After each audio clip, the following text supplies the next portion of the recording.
Update समोर येते। Doctor Shirish Walsankar मृत्यू प्रकरणातून विख्यात मेंदूविकार तज्ञ डॉक्टर शिरीष वळसंकर आत्महत्ये प्रकरणी पुरावे शोधण्यासाठी पोलिसांच्या तपास पथकाची धडपड सुरू आहे।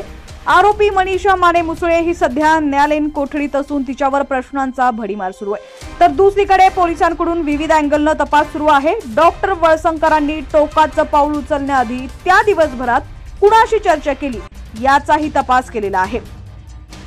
डॉक्टर वळसंकरांनी काही मोजक्याच लोकांना फोन केला होता त्याची माहिती देखील समोर आलेली आहे। सोलापुरातील सुप्रसिद्ध मेंदूरोग तज्ञ डॉक्टर शिरीष वळसंकर यांच्या आत्महत्या प्रकरणाने एकच खळबळ उडाली आहे। सोलापूर पोलिसांकडून या प्रकरणाचा तपास सुरू आहे। डॉक्टर शिरीष वळसंकर यांनी 18 एप्रिल रोजी आत्महत्या केली। आत्महत्या प्रकरणी पोलिसांचा तपास सुरू असून काही गोष्टी समोर येत आहेत, मात्र पोलीस अद्यापही ठोस पुराव्यांच्या शोधात आहेत। डॉक्टर वळसंकर यांच्या आत्महत्येचं नेमकं कारण काय याचा तपास पोलीस विविध अँगलने करतायत।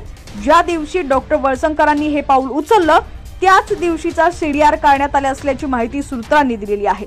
डॉक्टर वळसंकर यांच्याकडे 2 मोबाईल फोन होते, त्यातील एक मोबाईल क्रमांक हा वैयक्तिक वापरासाठी होता तर दुसरा मोबाईल हा रुग्णांच्या संपर्कासाठी होता अशी माहिती समोर आलेली आहे। डॉक्टर वळसंकर यांच्या सीडीआर मधून महत्त्वाची माहिती समोर आली आहे।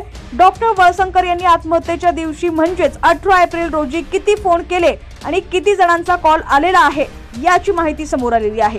आलेले फोन कॉल्स आणि केलेल्या फोन कॉल्सची संख्या 27 असल्याची माहिती समोर आली आहे। सूत्रांनी दिलेल्या माहितीनुसार डॉक्टर वळसंकर यांनी आत्महत्या करण्यापूर्वी 4 फोन केले होते।